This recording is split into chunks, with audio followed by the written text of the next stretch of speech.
All right, welcome back to episode of Watch and Draw presented by Barnes and Noble. I'm here with Tim Probert. I'm so sorry I didn't ask for the pronunciation of your last name. Is it Probert or Probert? It's Probert, yes. But Probert. Stephen Colbert has created a lot of confusion with I, that. So I can imagine. So I apologize. Uh, so I'm here with Tim. Hello, Tim. hello. Tim is an author and illustrator. He's the creator of Lightfall, an all-ages fantasy adventure graphic novel series. He has illustrated the D&D Dungeon Academy series, as well as several other books. Tim has also been an art director and animation at the studio Nathan Love, working on all sorts of short-form projects. He lives in upstate New York with his wife and two cats, surrounded by the smell of fresh bread and the sound of frogs. That sounds just really magical, Tim. Welcome, It Tim. can be. It can be sometimes. Awesome. All right, so Tim, let's just get right into it. I want to, we'll start at the origin story of Lightfall, if you will. What was the inspiration to tell this story? Why did you feel like this was the story that you needed to tell? Yeah, yeah. So I've always loved fantasy stories of all kinds, Lord of the Rings and Star Wars and these big epics with like huge worlds that have little pockets that feel very lived in that you get to explore. So I've always wanted to, create a story like that. And then, when it came to the characters, I landed on Bea and Cad, where with Bea, I wanted to tell a story, one of these big epic fantasy adventures where the character's hesitant and they're anxious and they're worried about going on the adventure.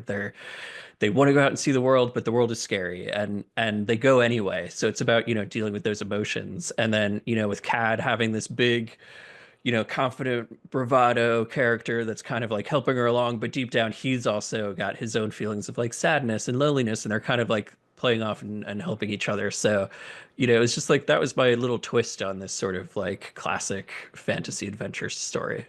And this is an ongoing series. Volume one, Mhm. two, and three are out. I believe four, five, and six are still to come. How do you like? Are there ongoing inspirations that you turn to keep the creativity going, or is this just a world that you're like all in? You don't need help staying inspired to be in it. Oh no, it's both. I have like the things that I always want to keep doing, and like the parts of the story that are always there. Um, but at the same time, like as I'm going, you're growing and you're changing and you're living life and the world around you is changing. So like I feel like I'm always adapting to that. So it might be like a book I read might lead me to take the story in a different direction, or something I see or something I experience out in the world. So yeah, it's like as much as I have these ideas of where it's going and these general things that stay the same, certain inspirations, new stuff pops up all the time. And I want to get back to Bee and Cat in a second because they're wonderful characters. But I want to talk about the world building in fantasy. This is something I'm always in awe of whenever you go out and Hmm. create this entire world from scratch. How did you go about building Irpa? And is it fully constructed now, or are you still adding pieces to it? It's not fully constructed, which for me is a little bit more fun that you get to keep building it as you go, and also like there's places that um, I don't even know exist yet that could be out there. It's like if you have the whole thing set in stone when you start, then there's like not as much room for surprises. But like also knowing there's limits, like the world's not endless. I know the general shape and I know like the general history, but it's fun to have that push and pull between the story kind of like helping you expand the world and then the world informing the story. So it's kind of this back and forth all the time. So yeah, it's constantly evolving. Yeah. How did you get started with building the world? Like, did you have an idea of what sort of features you wanted, or were you just kind of like exploring it yourself, trying to see what popped up? Yeah, yeah. So it started where I love ruins and moss and forests. So so I just started with that. And that's why the book starts at a mossy place with a lot of ruins. And then from there, it's like, what other kind of things do I want to see? What other things could be in this world? And like as you're writing the book and developing the history, you're kind of like finding little different spots to explore. And it's like, okay, well, we already did the forest village thing. Let's do something else. A seaside village. What is that like?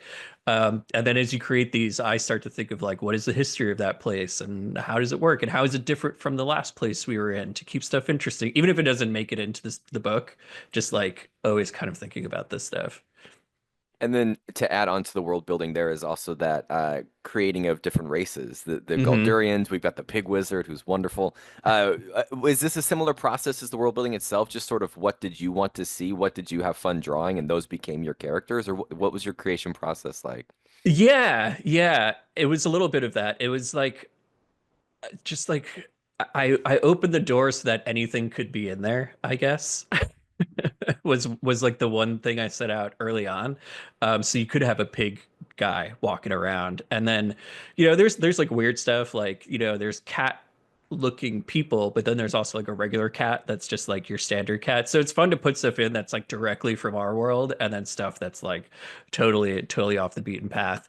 And then like when I create some sort of a new species or a new race or something, it's fun to have them come back in the book in other ways, like another character that is also like one of those weird lizard guys that cause trouble, but this guy's like a nice version and he's like a cool guy. And then like figure out what their deal is. And because it's a fantasy world, you don't have to stick to like our real world societies and politics and stuff. You get to like put whatever you want in and make a new one, which is also fun. Oh, for sure. So before we get into the live drawing, I have to ask this burning question, which is, do you have a favorite character of your own creation in Lightfall? Ooh. I don't have a favorite. I know it's too hard to choose. But I mean, Bea and Cad are very, very close to my heart, and they both like are huge parts of me, like huge parts of my personality put into them. But then also, I've been drawing them for like 12 years now, so like they're a huge part of my just life that I've been living. So yeah, they're pretty important to me. But I like them all. Understandable. That's the correct answer. If there was Yeah, a correct answer, that was it. All right, so let's switch over to the live drawing. If you want to go ahead cool. and share screen, Yeah. I'll leave it up to you which character you decide to draw first. All right. I know I low key hinted that Cad is my favorite, and if you wanted to live draw him, I would not be upset. But totally up to you who you want to Yes. draw. And we'll follow your process here. If you want to talk us through what you're doing, that would be Yeah. awesome. So yeah, whenever you're feeling ready, go for it, and let's All see what happens. All right. Can we see my screen We here? can, All yes. right. Yeah, so I think I'll draw Cad. He's a fun one to draw. And yeah, I'll try and talk, but if I get distracted, ask me questions and I'll try Sure. and answer them. I've got nice softball questions that aren't All too right, much of a cool, cool. thinker. So yeah, go for it. I'm slowly getting better at doing two things at once, but it's still not my specialty. Sure. One of my favorite things about Cad is that he's very malleable in that like he's kind of squishy and you can push him into all different shapes and his face can go from like the tiniest little mouth to like the biggest mouth ever. So he's very expressive. So he's always pretty fun to draw. How did you find the design for him? Did you just play around with things you enjoyed, shapes you liked, lines you enjoy, or what was your process in finding his look? It's really funny. So B took a long time to nail down, like dozens and dozens and dozens of drawings, um, till like she felt right. Whereas Cad just like emerged one day. And the first drawing I did of him is like it's a little bit different, but it's pretty much like Cad. Um, and like I just was doodling and drew this guy, and then his character kind of developed from there. And I don't know. I've said it's sort of like the Paul McCartney story when he wrote Yesterday in a Dream and like woke up and just wrote it down. And that was Cad for me. He just like it was like, whoa, who is this? I love that because he's such an expressive character. He has such personality. So it's great to hear that he was just kind of there. He just made Yeah, himself known. yeah, he just emerged and I didn't mean to and I don't know how and I could never do it again, I bet. So So you've mentioned that you don't necessarily have a favorite character, but do you have a favorite character to draw? Like just one that you enjoy drawing time and time again? Or, maybe it's just a one-off character. yeah, yeah. Bea and Cad I've been drawing the most, so I feel like I understand them the most. It's the characters that don't show up that much that actually get like kind of hard Mm, to draw. Um, so let's see, like Karoo is really hard to draw because she's actually like the most realistic human of all the characters. Even though Bee's human, she doesn't really look like a person. sure. Whereas Karoo ended up looking more like a person, and that makes her a little tricky. And Nim is actually really hard to draw, the cat. Interesting. Yeah. He's like my mortal enemy. Because he's so simple. Hmm. And there's like nowhere to hide if he looks wrong. And also everybody knows what a cat looks like, so they can tell when he looks wrong. Whereas like if I draw Lorgon funky, it's like, well, that's what he's supposed to look like. I made him up. I was gonna say if somebody says, "Well, that's not how a Galdurian looks," you can be like, "Well, yeah, it is. I created It him." is, So yeah, it is when they do that. I just like I did a rough sketch here of Cad running, and I'm going to turn down the opacity, and I'll do like a cleaner drawing on top of it yeah, as we go. Yeah, he's always running full speed. It's he never always is. It's such an endearing quality of his. it's never a jog. It's always a sprint.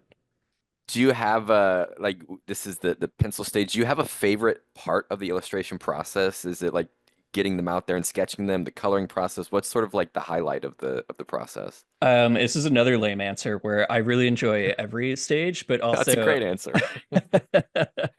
um, when you're making a book that's 256 pages, it takes a long time, and I tend to do every stage all the way through. So I do the thumbnails of the entire book, and then I do pencils of the entire book, and then ink, which helps me with writing because I kind of do an editing pass every time I go through. But it also means I'll be like, inking for months at a time, and some, by the end I'm like, man, I miss drawing like loose drawings, or like, man, I can't wait to color, and then you're coloring, and you're like, man, I miss writing. That was a lot easier.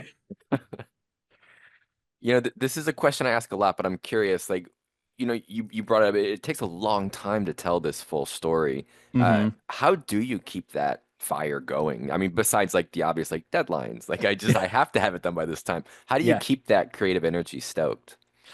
Deadlines help. But one thing that I always go back to as I'm writing and as I'm drawing is, if even at any stage I'll get tired, but if I'm bored, then the reader will be bored.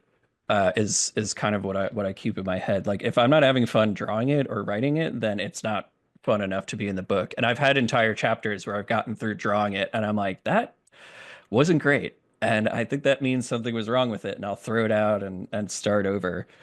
Um, so there's that. I think the other thing is just taking breaks and stepping away from it for a minute. Because too much of anything, even if it's a good thing, is, it gets old. So either stepping away or working on something else for a little bit kind of helps keep Mhm. it a little fresh. And so when it comes to like, we'll take Kat as an example since he's right here with us. When it came to creating this character, I mean, you mentioned how you got his look, but did you already know this character? Like, had you written him at all, essentially? Like, do you write the characters and understand them before you draw them, or do you draw them and then build in the details? For me, it kind of goes both ways. Hmm. Sometimes I'll be writing a character, have no idea what they look like, and then go and figure out the drawing. And then sometimes I draw someone and I'm like, who is this? Let's put them in the book and kind of figure out their story from there. Sure. Um, which, yeah, I feel like I never do it just, yeah, it's never just the one way. It kind of Hmm. goes back and forth. And then if a character's hanging around, I get to know them better and understand them better, and they kind of grow and become, a little bit more developed, like a Bea and a Cad, and as opposed to some characters that just kind of pop in and then leave. Hmm. Have you ever had it where you had a character pop in and you just enjoyed them so much that you find excuses to bring them back into the story? I kind of do that with the shopkeepers, Boysenberry and Snore. I just really enjoy them, and I just want to put them in every. I want to make them in every book somehow. Even though they're just sort of like this comic relief side character. I like them, and they're based on my cats. That makes it even better. Yeah, yeah. It's my wife and I. It's like our fake personalities that we've made up for our cats are those two. So they're very near and dear to my heart. You're using obviously digital here. Do you Yeah. prefer digital drawing or do you prefer the hard or physical media drawing?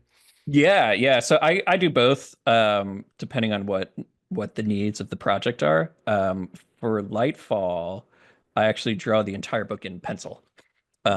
So the entire book exists, piles of them over there, of like 300 pages of drawings. Wow.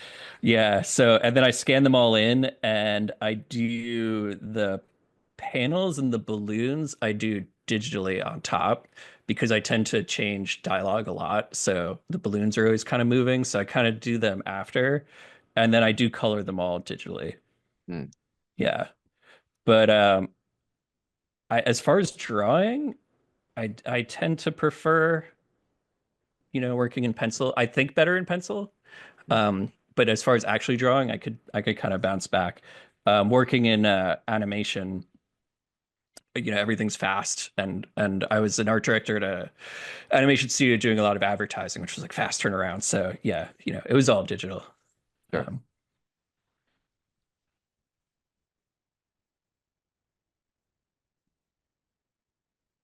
I love seeing how all these smaller details amount to this one bigger picture. Like it's so cool watching Cad come to life here. all of his little bits. He's wearing pants in this one, which is a book three thing, but I'm in the habit now of always giving him pants. So we've talked a lot about the characters you enjoy drawing, the different features. What about places in Irpa? Are there certain places that you've just really like started drawing and been like, oh yes, this is so much better than that last place? Or any places that you don't like drawing? One place that it's not that I didn't like it, but the library that they go to in book three, the Citadel of Knowledge, um, it was a little harder for me because it's a lot of straight lines and like Hmm. perspective, which, you know, I could do, but it's like you can't fudge it as much. And also so many books that when it came to coloring it, I was like, why did I do this?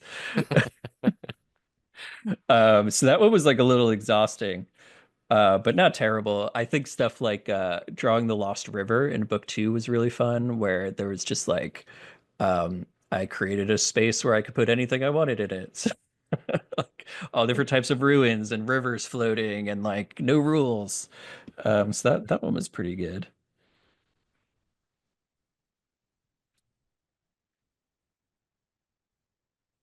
Is there anything in volumes 4, 5, and 6 to come? Anything that you're really excited for readers to places you're excited for them to go to for the first time, characters you're excited for them to meet?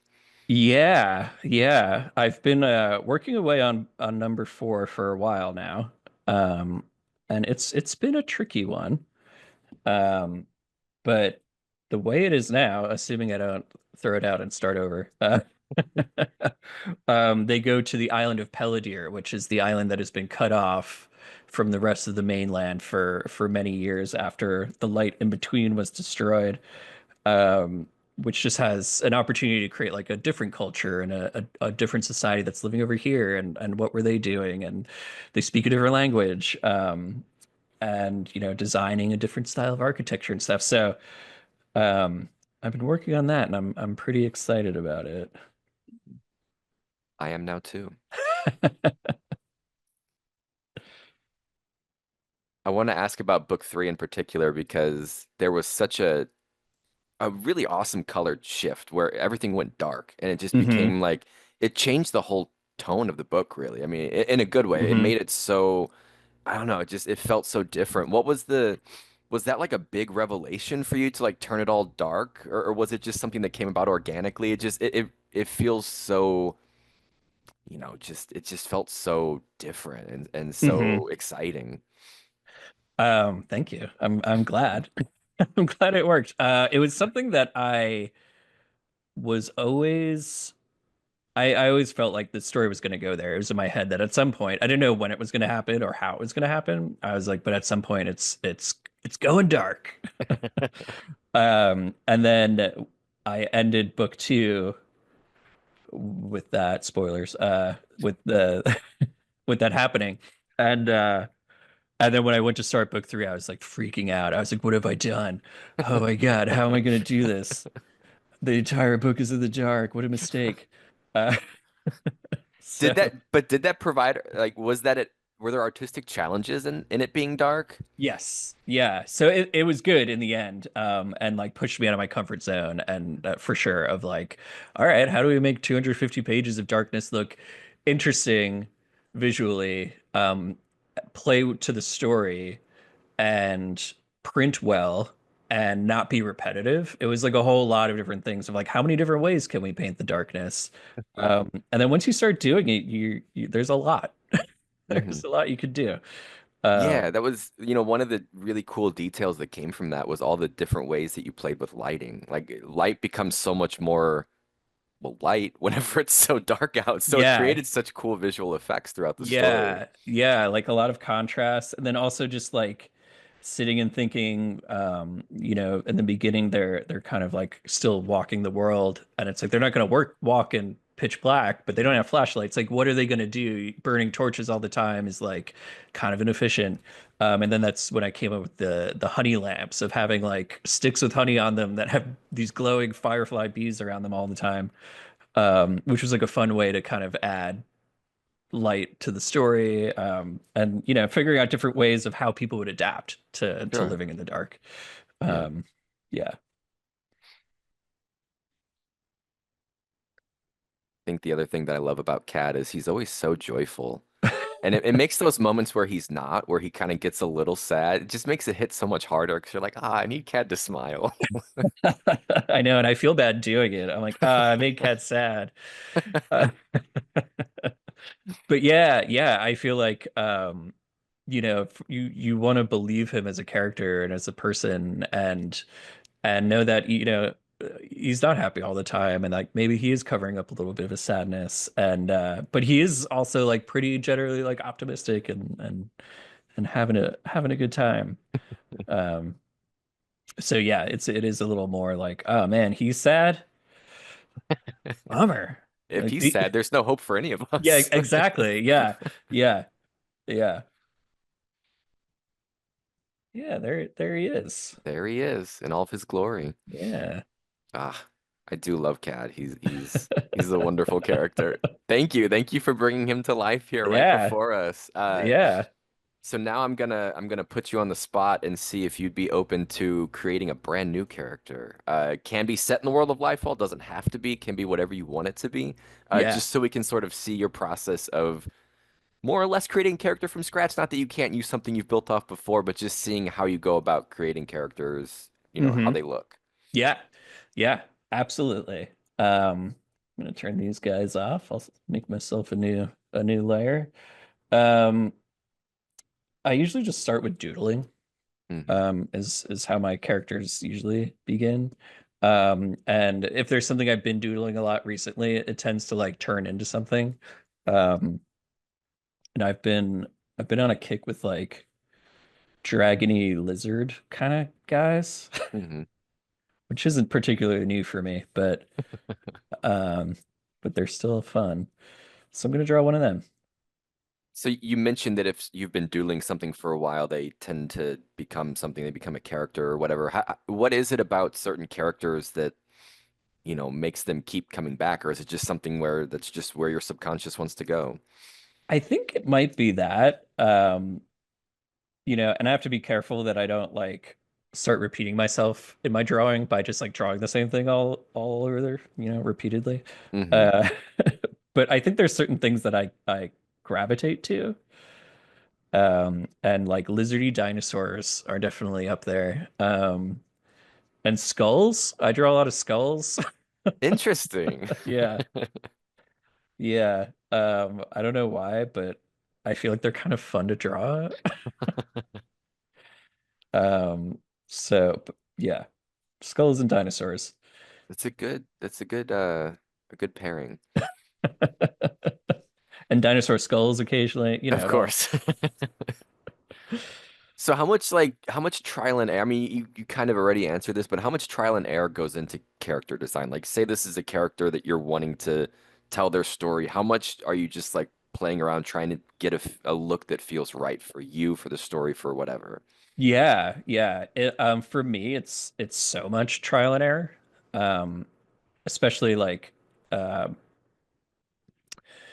if I'm doing like a for hire job of like create a character, I'll draw like 25 versions, like super loose, just like a ton of different ones. And then from there, it's like what's working, what's not working, and kind of and honing in and honing in and honing in. Sometimes I get decision fatigue though, so I try not to go like too crazy. Sure. Um, but yeah, it's a yeah, as you can see, I keep erasing this guy's arm because I don't know what I want it to do. I was gonna say we're getting a great example of the trial and error right here. I'm gonna make this guy like sort of a pirate bandit sort of looking character, and he's gonna have his hand in a belt. Um, I think that's excellent. yeah, I know. And then sometimes you come up with something like that, and then you're like, what does a hand in a belt look like? Especially It's, for a dinosaur lizard character. yeah, yeah, yeah. I mean, yeah. I guess he's got four fingers. I usually do four fingers. Uh, this is why Photoshop could be great because you just can undo and you have layers, which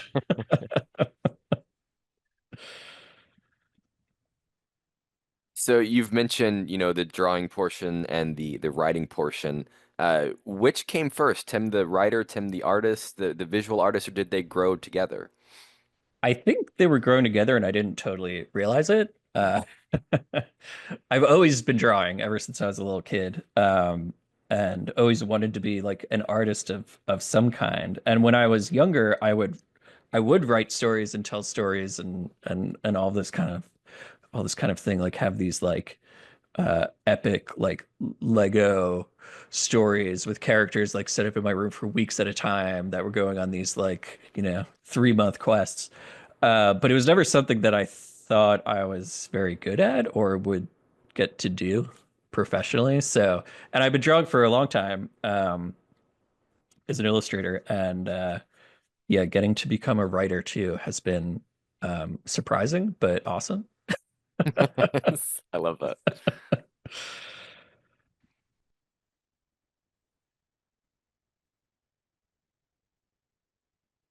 One big nasty tooth. He's kind of a mean character.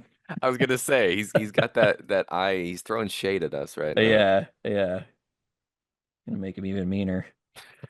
Give him some scales.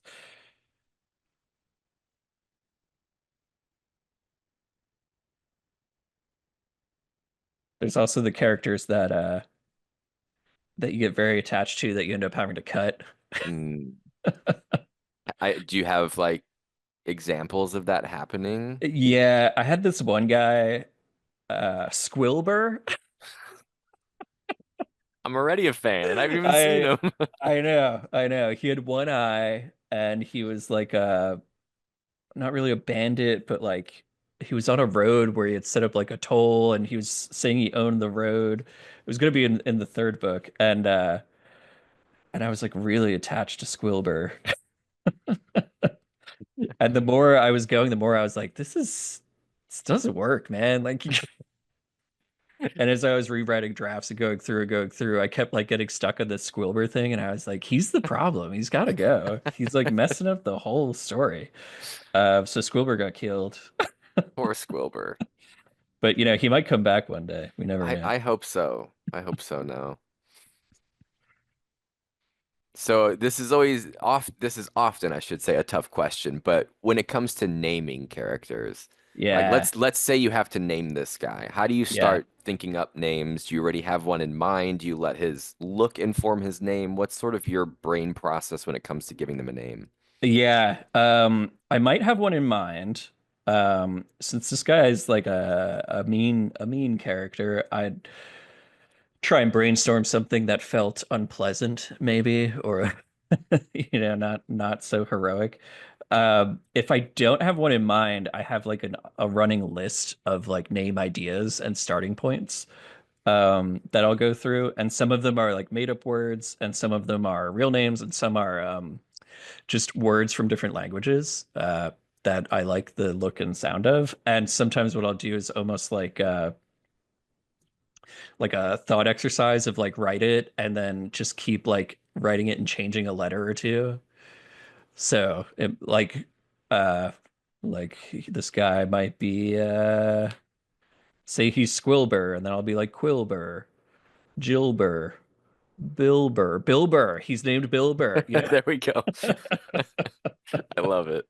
It's like free association, I guess. That's the Right.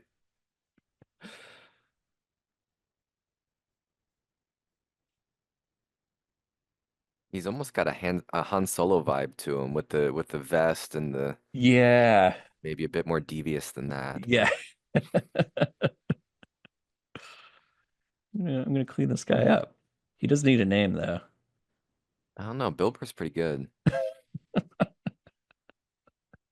Was that your process for coming up with Cad and Bea? Was because I mean their names are simple, they're easy. Was it just something where it was like that was your process, or did you already know what their names were going to be? No, Cad's very, very first name was Flip. Hmm. And then pretty quickly I didn't love it. And I was just going through actually I think both of them the other great resources baby name websites. Yes. And I love when they have the meaning of the name. So I think Beatrice is like Voyager or Wanderer or something. It had like a travel thing, and Cadwallader is like a real name. I think it's Welsh, and Hmm. it's like leader of battle or something. But it had such a good look to it, and the fact that you could short it, I was like Cad, like it just felt right. I love that. I love that there's depth to the meaning of their names here. I thought you're just picking what sounds good and you're like, "Oh, it's the meaning and it's the look Yeah, of yeah, it." yeah, yeah, yeah, yeah. All different ways. I mean, and then some of them have no further thought behind them other than they Mhm. sound cool or they look good or So I don't want to change subjects entirely, but you've done stuff in the Dungeons and Dragons universe too. yeah. What's sort of your connection to that, and what were you able to do within that universe? Yeah, my connection is kind of a funny one. And I told them this when we started working on it that I as a kid had bought the game, bought the like rule book and everything and never played it, but I used to read the book and I used to like make characters. So I'd like roll characters and like set up all their equipment and stuff and then like put it in a drawer.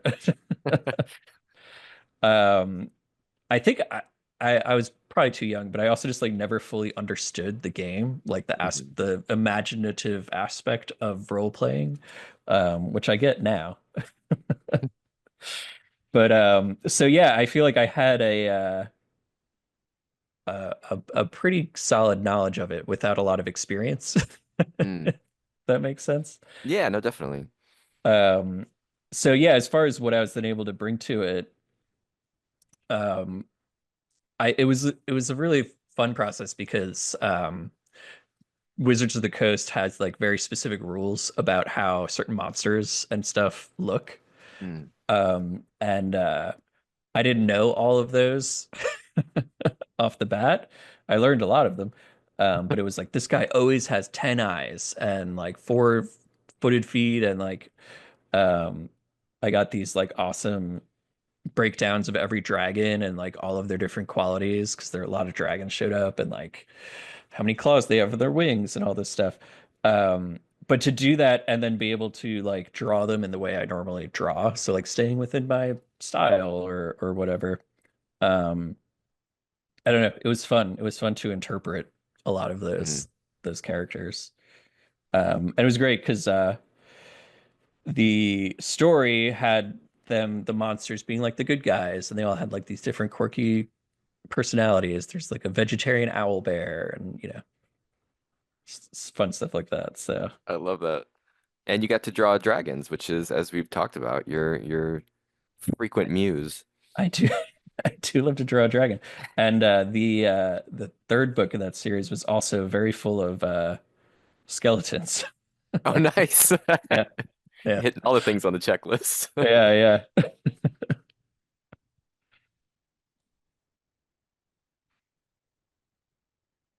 So you mentioned when you were younger, you used to, draw, do cartoons, that kind of thing too.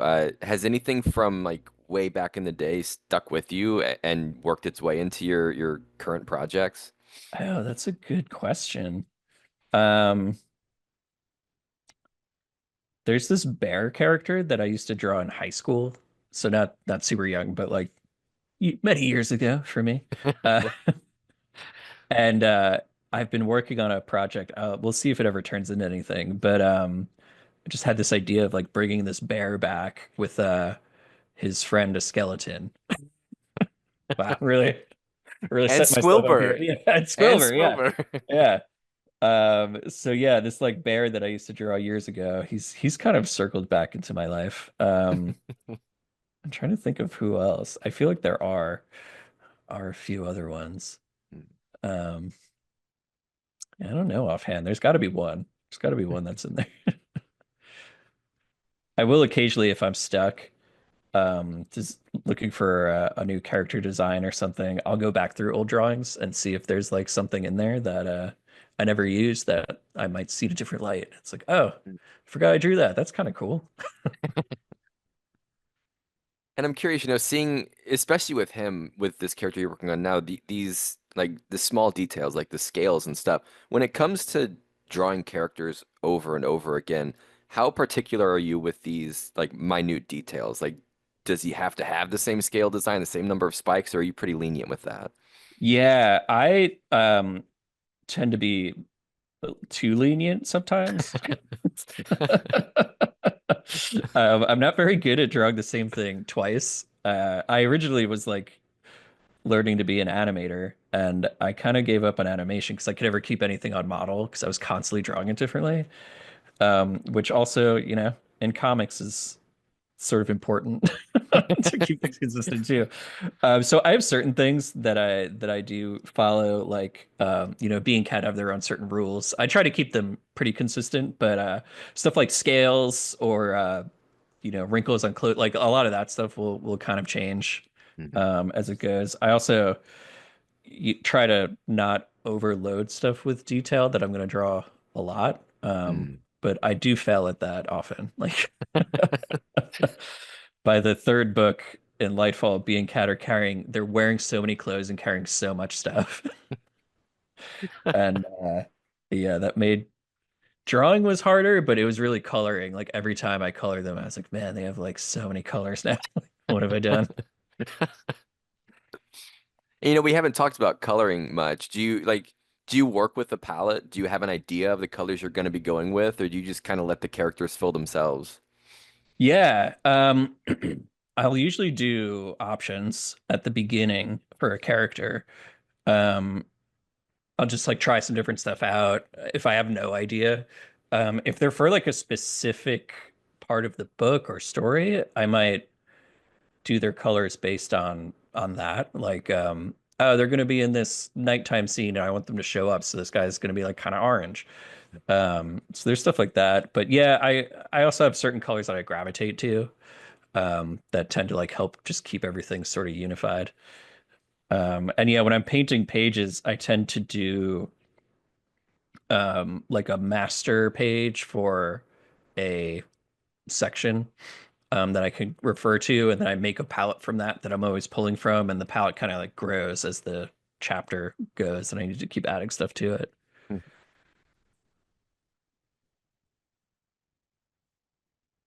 This guy definitely means business. Yeah, he's gonna take your wallet probably.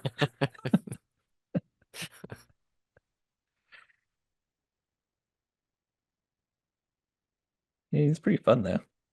Yeah, I dig it. Yeah, he ended up a little more aquatic, which yeah, I think he's got like a ship of some Yes. sort, and yeah, I think he will board your ship and take your things. That's right. His ship is your ship. Yeah, there I he love is. this. This is awesome. Thank you so Yeah, much for yeah, creating this guy right here before our eyes. This is awesome. yeah. I wish I had a good name. I feel like I'm blanking on the spot. It'll come Uh, to you. It'll come to you. You just let me know down the road. You're gonna say this. yeah, I got it. This is his yeah. name. No, you have more important things to think about. Don't worry about his name. It's gonna keep me up at night. That's right. Awesome. Well, Tim, is there anything else I haven't asked you that you want to mention before I let you go today? Um, I don't think so. I think we covered a lot. This Yeah. was great. Yeah. Yeah, no, I really appreciate you coming on doing this, drawing Cad, drawing our nameless friend here. Thank you so much for taking the time to do this. Yeah, yes. Thank you for having me. I had fun. I'm gonna save this guy. I'm not even gonna throw him out. That's great. To all of our watchers, Lightfall 1, 2, and 3 are out. Is there a release date yet for number 4? Not yet. Not yet, No. but there will Yeah. be. There's a box set out now too with 1, Yes. 2, and 3, which is gorgeous. So get out there. It's on shelves now. You can pick it up. And you won't meet this guy yet, but you'll meet Cad, and he's wonderful. So again, Tim, thank you so much, and Yes. everyone have a good rest of your day. Thank you.